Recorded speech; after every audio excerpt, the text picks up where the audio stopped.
आसा महला पहला। एको सरवर कमल अनूप, सदा बिगासै परमल रूप। उज्जल मोती चूकै हंस, सर्व कला जगदीसै अंश। जो दिसै सो उपजै बिनसै, बिन जल सरवर कमल न दिसै। रहाओ बिरला बूझै पावै भेद, शाखा तीन कह नित बेद। नाद बिंद की सुरत समाए, सतगुर सेव परम पद पाए। मुक्तो रातो रंग रवंतो, राजन राज सदा बिगसंतो। जिस तू राखें कृपा धार, बूढ़त पाहन तारें तार। त्रिभुवन में जोत त्रिभुवन में जानिया, उल्ट पई घर घर में आनिया। ऐनिस भगत करे लिव लाए, नानक तिन कै लागै पाए।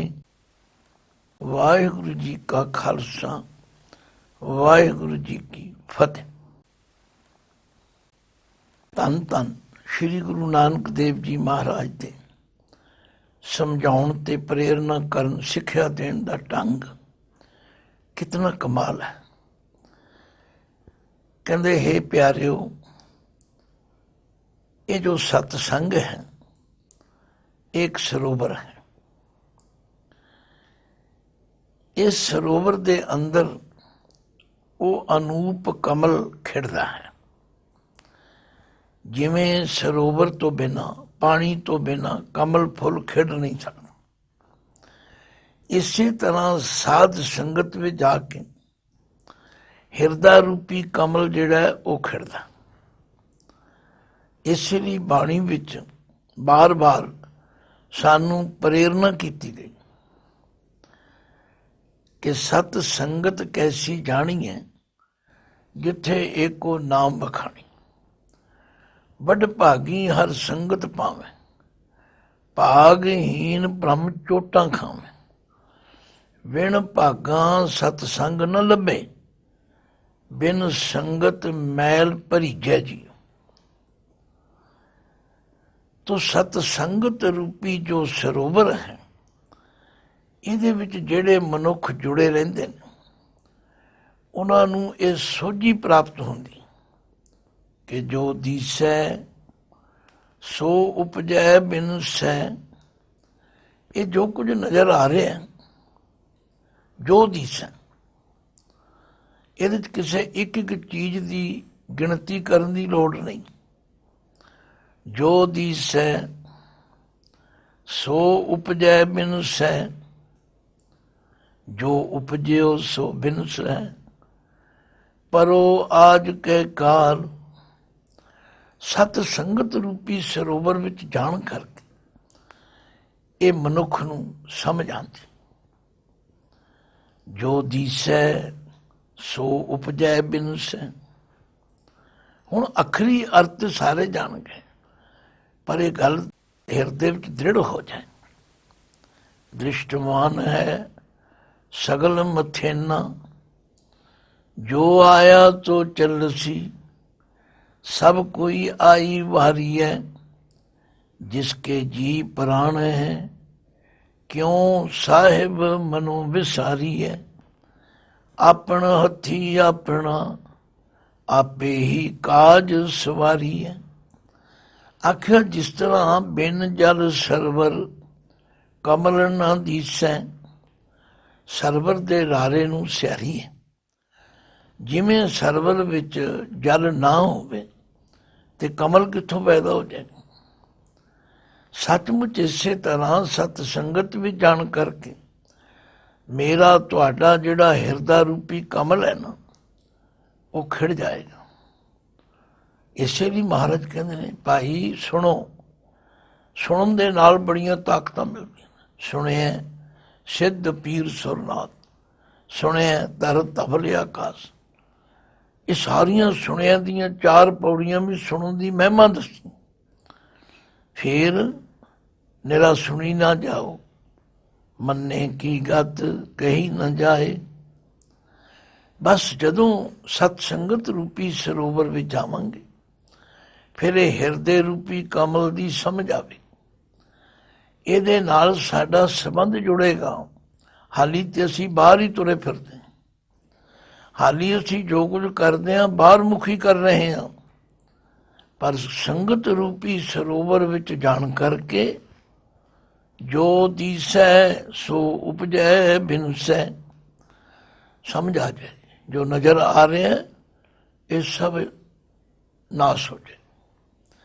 ਇਹ ਸਦੀਵੀ ਨਹੀਂ ਹੈਗਾ, पर ये सोझी तां मिलेगी जे संगत में जावांगे। बिन संगति सब ऐसे रहे, जैसे पस टोर। संगत कीते तो बिना, सतसंगत कीते तो बिना मनुख इउं जिंदगी बतीत कर रहे ने जिवें पशु ते टोर कर रहे। तुसीं आखोगे मनुखां नूं पशु टोर नाल तुलना किवें दित्ती? भाई पशु भी पट्ठे खांदे ने, बंदे भी खाते हैं, पशु भी संतान पैदा करते हैं, मनुख भी करते हैं। की फर्क है?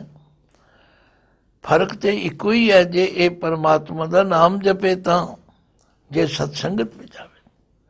तो इसलिए गुरु नानक पातशाह कहते हैं ये बड़ा जरूरी है। जेड़ा सतसंगत में जाएगा उसनूं हिरदे रूपी कमल की समझ आ जाए। वो फिर इस हिरदे रूपी कमल नूं सवारेगा, खड़ाएगा।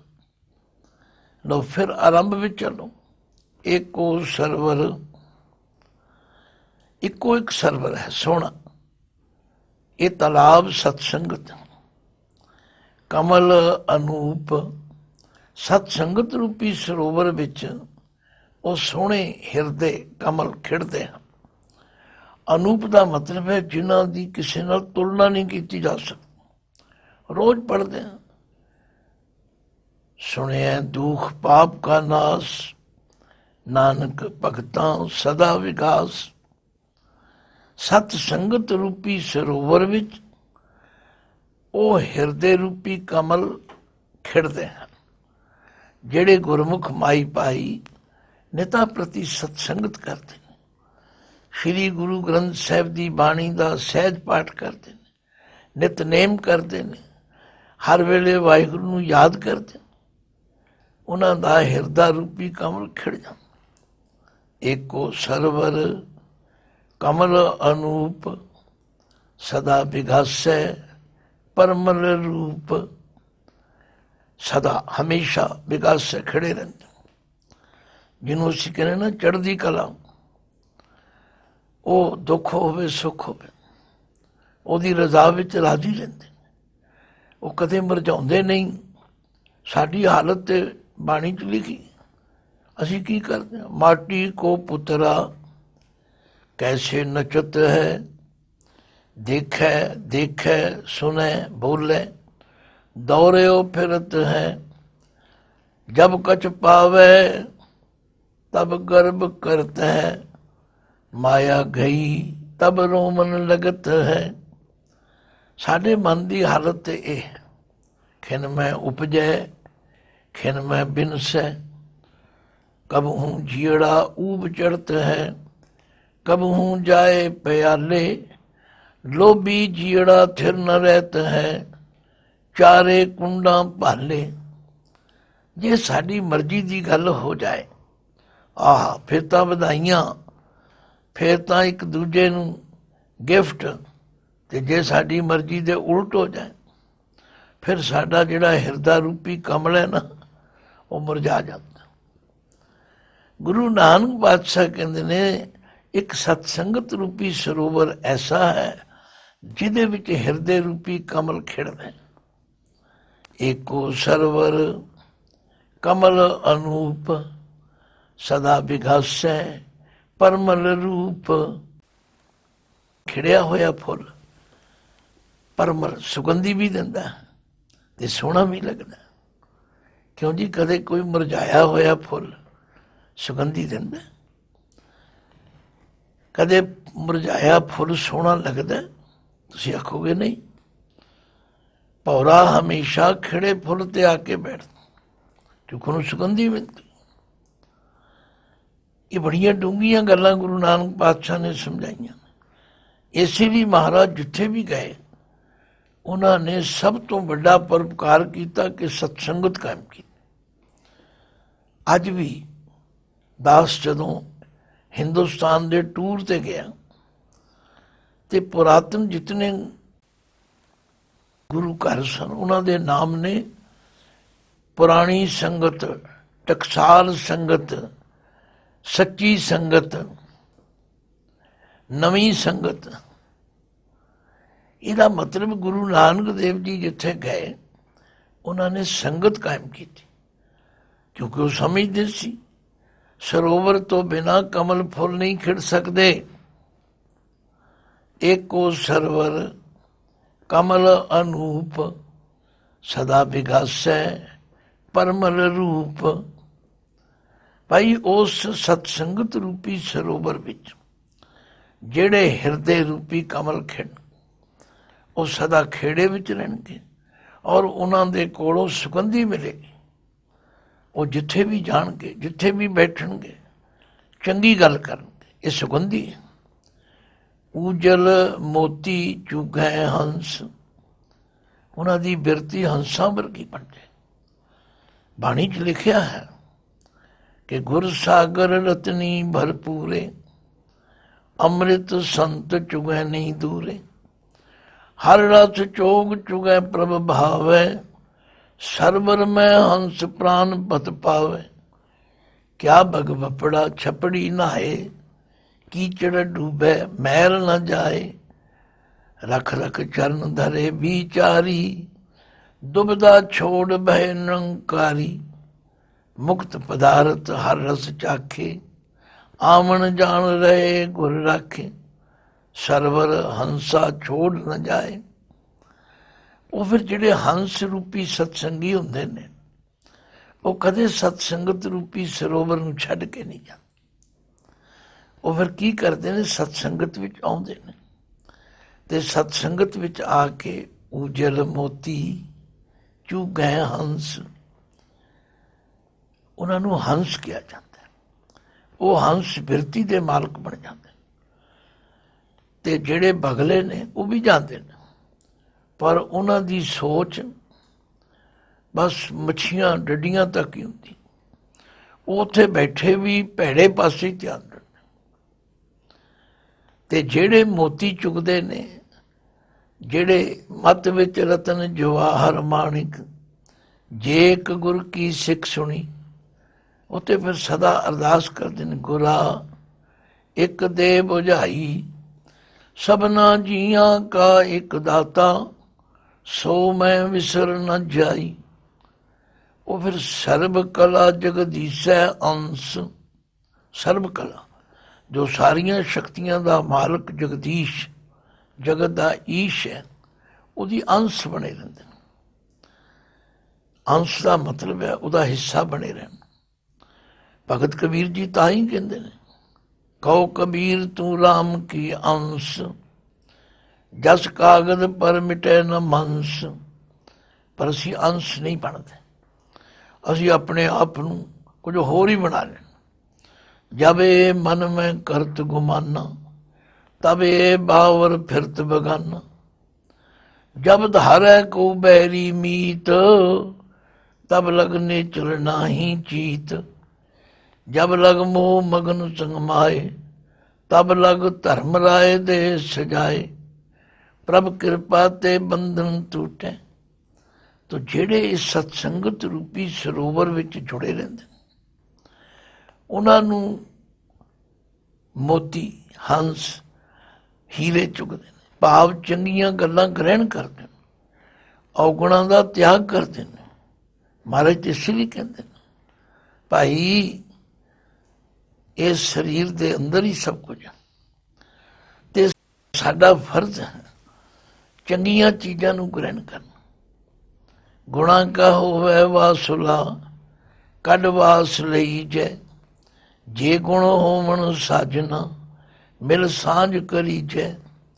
ਸਾਂਝ ਕਰੀਜੈ ਗੁਣਾ ਕੇਰੀ ਛੋੜ ਅਵਗੁਣ ਚੱਲੀਐ। ਪਹਿਰੇ ਪਟੰਬਰ ਕਰ ਅਡੰਬਰ ਆਪਣਾ ਪਿੜ ਮੱਲੀਐ। ਜਿੱਥੇ ਜਾਏ ਬਈਐ ਭਲਾ ਕਹੀਐ ਝੋਲ ਅੰਮ੍ਰਿਤ ਪੀਜੈ। ਗੁਣਾ ਕਾ ਹੋਵੇ ਵਾਸੁਲਾ ਕੱਢ ਵਾਸ ਲਈ ਜੈ। ਏਕੋ ਸਰਵਰ ਕਮਲ ਅਨੂਪ ਸਦਾ ਬਿਘਾਸੈ ਪਰਮਲ ਰੂਪ। ਊਜਲ ਮੋਤੀ ਚੂਗੈ ਹੰਸ ਸਰਬ ਕਲਾ ਜਗਦੀਸ਼ੈ ਅੰਸ। ਸਰਬ ਕਲਾ ਉਹ ਸਾਰੀਆਂ ਸ਼ਕਤੀਆਂ ਦਾ ਮਾਲਕ ਜੋ ਜਗਤ ਦਾ ਈਸ਼ ਹੈ, ਜਗਦੀਸ਼ ਹੈ, ਉਸ ਜਗਦੀਸ਼ ਦੇ ਅੰਸ਼ ਬਣੇ ਭਾਵ ਉਹਦੇ ਨਾਲ ਜੁੜੇ ਰਹਿੰਦੇ ਨੇ, ਕਨੈਕਟਡ ਰਹਿੰਦੇ ਨੇ, ਸੰਬੰਧਿਤ ਰਹਿੰਦੇ ਨੇ। ਤੇ ਜਿਹੜੇ ਸਤ ਸੰਗਤ ਵਿੱਚ ਆ ਕੇ ਇਸ ਤਰ੍ਹਾਂ ਜੁੜਦੇ ਨੇ ਉਹਨਾਂ ਨੂੰ ਸਮਝ ਆ ਜਾਂਦੀ ਹੈ ਜੋ ਦੀਸੈ ਸੋ ਉਪਜੈ ਬਿਨਸੈ। ਬਿਨ ਜਲ ਸਰਵਰ ਕਮਲ ਨ ਦੀਸੈ। ਰਹਾਉ ਬਿਰਲਾ ਬੂਝੈ ਪਾਵੈ ਭੇਦ। ਹੈਨ ਤੇ ਬਹੁਤ ਸਾਡੇ ਵਰਗੇ ਕਈ ਕਥੱਕੜ ਹੈਗੇ, ਪਰ ਮਹਾਰਾਜ ਕਹਿੰਦੇ ਬਿਰਲਾ ਬੂਝੈ ਪਾਵੈ ਭੇਦ। ਕੋਈ ਬਿਰਲਾ ਹੈ ਜਿਹੜਾ ਇਸ ਰਮਜ਼ ਨੂੰ ਸਮਝਦਾ, ਤੇ ਜਿਹੜਾ ਸਮਝਦਾ ਉਹਨੂੰ ਭੇਦ, ਇਹ ਡੂੰਘੀ ਗੱਲ ਸਮਝ ਆ ਜਾਂਦੀ। ਤੇ ਜਿਹਨੂੰ ਸਮਝ ਆ ਜਾਂਦੀ ਹੈ ਉਹ ਫਿਰ ਸ਼ਬਦ ਨਾਲ ਜੁੜ ਜਾਂਦਾ। ਬਿਰਲਾ ਬੂਝੈ ਪਾਵੈ ਭੇਦ। ਸਾਖਾਂ ਤੀਨ ਕਹਿ ਨਿਤ ਭੇਦ। ਇਹ ਜਿਹੜਾ ਭੇਦ ਦਾ ਗਿਆਨ ਹੈ ਉਹ ਹਮੇਸ਼ਾ ਤਿੰਨ ਸਾਖਾਂ ਦੀ ਗੱਲ ਕਰਦੇ ਨੇ, ਤਿੰਨ ਗੁਣਾਂ ਦੀ ਗੱਲ ਕਰਦੇ ਨੇ, ਰਜੋ ਤਮੋ ਸਤੋ ਦੀ ਗੱਲ ਕਰਦੇ ਨੇ। ਉੱਥੇ ਪਰਮੇਸ਼ਵਰ ਦੀ ਗੱਲ ਘੱਟ ਤੇ ਪੁੰਨ ਪਾਪ ਦੀ ਜ਼ਿਆਦਾ। ਰੋਜ਼ ਆਪਾਂ ਪੜ੍ਹਦੇ ਹਾਂ ਸਿਮਰਤ ਸ਼ਾਸਤਰ ਪੁੰਨ ਪਾਪ ਵਿਚਾਰਦੇ। ਤਤੈ ਸਾਰ ਨ ਜਾਣੀ, ਤਤੈ ਸਾਰ ਨ ਜਾਣੀ ਗੁਰੂ ਵਾਜੂ। ਤਤੈ ਸਾਰ ਨ ਜਾਣੀ ਤਿਹੀ ਗੁਣੀ ਸੰਸਾਰ ਭ੍ਰਮ ਸੁੱਤਾ। ਸੁੱਤਿਆਂ ਰਹਿਣ ਵਿਹਾਣੀ ਗੁਰ ਕਿਰਪਾ ਤੇ ਸੇ ਜਨ ਜਾਗੇ। ਜਿਨਾ ਹਰ ਮਨ ਵਸਿਆ ਬੋਲੇ ਅੰਮ੍ਰਿਤ ਬਾਣੀ। ਕਹਿ ਨਾਨਕ ਸੋ ਤਤ ਪਾਏ ਜਿਸਨੂੰ ਅਨਦਿਨ ਹਰ ਲਿਵ ਲਾਗੈ। ਜਾਗਤ ਰਹਿਣ ਵਿਹਾਣੀ ਬਿਰਲਾ ਬੂਝੈ ਪਾਵੈ ਭੇਦ। ਸਾਖਾਂ ਤੀਨ ਕਹਿ ਨਿਤ ਭੇਦ। ਭੇਦ ਜੋ ਹਨ, ਸਿਮਰਤੀਆਂ ਜੋ ਹਨ, ਉਹ ਤਾਂ ਨਿਤਾ ਪ੍ਰਤੀ ਤਿੰਨਾਂ ਗੁਣਾਂ ਦੀ ਗੱਲ ਕਰਦੇ। ਤੇ ਜਿਹੜੇ ਸਤ ਸੰਗਤ ਵਿੱਚ ਆ ਕੇ ਗੁਰੂ ਦੇ ਦੱਸੇ ਰਾਹ ਤੇ ਚੱਲਦੇ ਨੇ, ਨਾਦ ਬਿੰਦ ਕੀ ਸੁਰਤ ਸਮਾਏ, ਉਹਨਾਂ ਦੀ ਸੁਰਤੀ ਉਸ ਧੁਨ ਵਿੱਚ ਜੁੜ ਜਾਂਦੀ। ਕਿਹੜੀ ਧੁਨ? ਜਿਹੜਾ ਸਭਨਾ ਜੀਆਂ ਕਾ ਇੱਕ ਦਾਤਾ, ਜਿਹੜਾ ਸਾਰਿਆਂ ਦੇ ਅੰਦਰ ਵਿਆਪਕ, ਜਿਹੜਾ ਹਰ ਜੀਵ ਦੇ ਅੰਦਰ। ਇਸੇ ਲਈ ਗੁਰਬਾਣੀ ਕਹਿੰਦੀ ਪਿਆਰਿਓ ਸੰਤੋ ਘਟ ਘਟ ਰਿਹਾ ਸਮਾਇਓ। ਪੂਰਨ ਪੂਰ ਰਹੋ ਸਰਬ ਮੈਂ ਜਲ ਥਲ ਰਮਈਆ ਆਇਓ। ਕਈ ਵਿਚਾਰੇ ਕਹਿੰਦੇ ਨੇ ਉਹ ਜੀ ਇੱਕ ਕਿਵੇਂ ਸਾਰਿਆਂ ਵਿੱਚ? ਆਖਿਆ ਜਿਸ ਤਰ੍ਹਾਂ ਸਗਲ ਬਨਸਪਤ ਮੈਂ ਬੈਸੰਤਰ, ਸਗਲ ਦੂਧ ਮੈਂ ਘੀਆ, ਊਚ ਨੀਚ ਮੈਂ ਜੋਤ ਸਮਾਣੀ, ਘਟ ਘਟ ਮਾਧੋ ਜੀਆ। ਤੇ ਜਿਨ੍ਹਾਂ ਨੂੰ ਇਹ ਗੱਲ ਸਮਝ ਆ ਜਾਂਦੀ, ਨਾਦ ਬਿੰਦ, ਉਸ ਨਾਦ ਧੁਨ ਜਿਹੜੀ ਮੇਰੇ ਅੰਦਰ ਵੀ ਵੱਜਦੀ, ਤੁਹਾਡੇ ਅੰਦਰ ਵੀ ਵੱਜਦੀ, ਸਭ ਦੇ ਅੰਦਰ ਵੱਜਦੀ, ਉਹਨੂੰ ਉਹ ਜਾਣ ਲੈਂਦੇ ਨੇ। ਬਿੰਦ ਦਾ ਮਤਲਬ ਹੈ ਜਾਣਨਾ। ਤੇ ਉਸ ਨੂੰ ਜਾਣ ਕੇ ਉਹਦੇ ਵਿੱਚ ਉਹਨਾਂ ਦੀ ਸੁਰਤੀ, ਬਿਰਤੀ, ਧਿਆਨ ਸਮਾ ਜਾਂਦਾ। ਸਤਿਗੁਰ ਸੇਵ ਪਰਮ ਪਦ ਪਾਏ। ਉਹ ਫਿਰ ਗੁਰੂ ਦੀ ਸੇਵਾ ਕਰਕੇ, ਸੇਵਾ ਕੀ ਹੈ? ਗੁਰੂ ਦੇ ਦੱਸੇ ਰਾਹ ਤੇ ਚੱਲ ਕੇ। ਜਿਨ੍ਹਾਂ ਕੰਮਾਂ ਤੋਂ ਗੁਰੂ ਰੋਕੇ ਰੁਕ ਜਾਂਦੇ ਨੇ, ਜਿਹੜੇ ਕੰਮ ਗੁਰੂ ਕਰ ਨਹੀਂ ਕਰ, ਫਿਰ ਪਰਮ ਪਦ ਪਾਏ। ਉਹਨਾਂ ਨੂੰ ਉੱਚੀ ਪਦਵੀ, ਉੱਚੀ ਅਵਸਥਾ ਪ੍ਰਾਪਤ। ਮੁਕਤੋ ਰਾਤੋ ਰੰਗ ਰਵੰਤੋ, ਮੁਕਤੋ ਰਾਤੋ। ਹੁਣ ਮੁਕਤ ਸ਼ਬਦ ਸੰਸਕ੍ਰਿਤ ਹੈ, ਜਿਹਦਾ ਮਤਲਬ ਹੈ ਬੰਧਨਾਂ ਤੋਂ ਆਜ਼ਾਦ ਹੋ ਜਾਣਾ। ਤੋ ਜਿਹੜਾ ਇਹਨਾਂ ਤਿੰਨ ਮਾਇਆ ਦੇ ਗੁਣਾਂ ਤੋਂ ਮੁਕਤ ਹੋ ਜਾਂਦਾ, ਰਜੋ ਤਮੋ ਸਤੋ ਤੋਂ ਮੁਕਤ ਹੋ ਜਾਂਦਾ, ਉਹ ਫਿਰ ਰਾਤੋਂ ਰੰਗ ਜਾਂਦਾ, ਰੰਗਿਆ ਜਾਂਦਾ। ਉਹਨੂੰ ਪਰਮਾਤਮਾ ਦੇ ਨਾਮ ਸਿਮਰਨ ਦਾ ਰਸ ਆਉਂਦਾ। ਰਾਰਾ ਰਸ ਨਿਰਸ ਕਰ ਜਾਨੇ ਆ, ਹੋਏ ਨਿਰਸ ਸੋ ਰਸ ਪਹਿਚਾਨੇ। ਇਹ ਰਸ ਛਾਡੇ ਉਹ ਰਸ ਆਵਾ, ਉਹ ਰਸ ਪੀਆ ਇਹ ਰਸ ਨਹੀਂ ਭਾਵਾ। ਮੁਕਤੋ ਰਾਤੋ ਰੰਗ ਰਵੰਤੋ, ਰੰਗ ਦੇ ਗੱਗੇ ਨੂੰ ਸਿਆਰੀ ਹੈ। ਉਸ ਪਰਮਾਤਮਾ ਦੇ ਰੰਗ ਵਿੱਚ ਰੰਗਿਆ ਜਾਂਦਾ, ਜਿਹੜਾ ਸਭ ਜਗ੍ਹਾ 'ਤੇ ਮੌਜੂਦ ਹੈ, ਭਾਵ ਹਰ ਵੇਲੇ ਉਸ ਨੂੰ ਸਿਮਰਦਾ। ਤੇ ਕੀ ਹੁੰਦਾ ਹੈ? ਰਾਜਨ ਰਾਜ ਸਦਾ ਬਿਗਸੰਤੋਂ। ਉਹ ਜਿਹੜਾ ਰਾਜਿਆਂ ਦਾ ਰਾਜਾ ਪਰਮਾਤਮਾ ਹੈ ਨਾ, ਜਿਹੜਾ ਸਭ ਤੋਂ ਵੱਡਾ ਰਾਜਾ, ਕੋ ਹਰ ਸਮਾਨ ਨਹੀਂ ਰਾਜਾ। ਇਹ ਭੂਪਤ ਸਭ ਦਿਵਸ ਚਾਰ ਕੇ ਝੂਠੇ ਕਰ ਦੇਵਾ। ਮੁਕਤੋ ਰਾਤੋ ਰੰਗ ਰਵੰਤੋ, ਰਾਜਨ ਰਾਜ ਸਦਾ ਬਿਗਸੰਤੋਂ। ਉਹ ਫਿਰ ਹਰ ਵੇਲੇ ਉਹਦੇ ਰੰਗ ਵਿੱਚ ਰੰਗਿਆ ਰਹਿੰਦਾ। ਤੇ ਰਾਜਿਆਂ ਦੇ ਰਾਜੇ ਪਰਮਾਤਮਾ ਨਾਲ ਜੁੜ ਕੇ ਸਦਾ ਬਿਗਸੰਤੋਂ ਖਿੜਿਆ ਰਹਿੰਦਾ, ਪ੍ਰਸੰਨ ਚਿੱਤ ਰਹਿੰਦਾ। ਤੇ ਕੀ ਕਹਿੰਦਾ? ਜਿਸ ਤੂੰ ਰਾਖੈ ਕਿਰਪਾ ਧਾਰ। ਹੇ ਵਾਹਿਗੁਰੂ, ਜਿਹਦੇ ਉੱਤੇ ਤੇਰੀ ਕਿਰਪਾ ਹੋ ਜਾਏ, ਜਿਹਦੇ ਤੇ ਮਿਹਰ ਕਰਕੇ ਤੂੰ ਉਸ ਨੂੰ ਆਪਣੀ ਚਰਨੀ ਲਾ ਲਵੇਂ। ਤੇ ਬੂਢਤ ਪਾਹਨ ਤਾਰੈ ਤਾਰ। ਬੂਢਤ ਡੁੱਬਦੇ ਹੋਏ, ਪਾਹਨ ਪੱਥਰ, ਉਹ ਵੀ ਤੂੰ ਤਾਰ ਲੈਣਾ।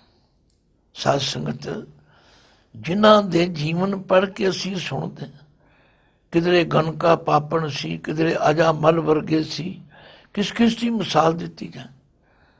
ਉਹ ਪਾਪ ਕਰ ਕਰਕੇ ਪੱਥਰਾਂ ਨਾਲੋਂ ਵੀ ਭਾਰੇ ਹੋ ਚੁੱਕੇ ਸਨ, ਪਰ ਜਦੋਂ ਉਹਨਾਂ ਨੇ ਸਿਮਰਨ ਕੀਤਾ ਫਿਰ ਤਰ ਗਏ। ਤੋ ਜਿਨ੍ਹਾਂ ਨੂੰ ਫਿਰ ਸਮਝ ਆ ਜਾਂਦੀ, ਕਹਿੰਦੇ ਹੇ ਵਾਹਿਗੁਰੂ, ਜਿਸ ਤੂੰ ਰਾਖੈ ਕਿਰਪਾ ਧਾਰ। ਬੂਢਤ ਪਾਹਨ ਤਾਰੈ ਤਾਰ। ਫਿਰ ਜਿਨ੍ਹਾਂ ਤੇ ਤੇਰੀ ਕਿਰਪਾ ਹੋ ਜਾਂਦੀ, ਤੂੰ ਤਾਂ ਪੱਥਰਾਂ ਨੂੰ ਵੀ ਡੁੱਬਦਿਆਂ ਨੂੰ ਤਾਰ ਦਿੰਦਾ। ਪਸ਼ੂ ਤਰ ਗਏ ਪਰੇ ਤਰ ਜਾਣਗੇ, ਬਾਬਾ ਤੇਰੀ ਬਾਣੀ ਸੁਣ ਕੇ। ਜਿਸ ਤੂੰ ਰਾਖੈ ਕਿਰਪਾ ਧਾਰ। ਬੂਢਤ ਪਾਹਨ ਤਾਰੈ ਤਾਰ। ਤ੍ਰਿਭਵਨ ਮੈਂ ਜੋਤ, ਤ੍ਰਿਭਵਨ ਮੈਂ ਜਾਣਿਆ। ਜਿਨ੍ਹਾਂ ਨੇ ਤਿੰਨਾਂ ਭਵਨਾਂ ਵਿੱਚ ਉਸ ਦੀ ਜੋਤ ਨੂੰ ਮੰਨ ਲਿਆ, ਇਹ ਜਾਣ ਲਿਆ। ਇੱਕ ਹੁੰਦਾ ਸੁਣਨਾ, ਇੱਕ ਹੁੰਦਾ ਪੜ੍ਹਨਾ, ਇੱਕ ਹੁੰਦਾ ਸੁਣਾਉਣਾ।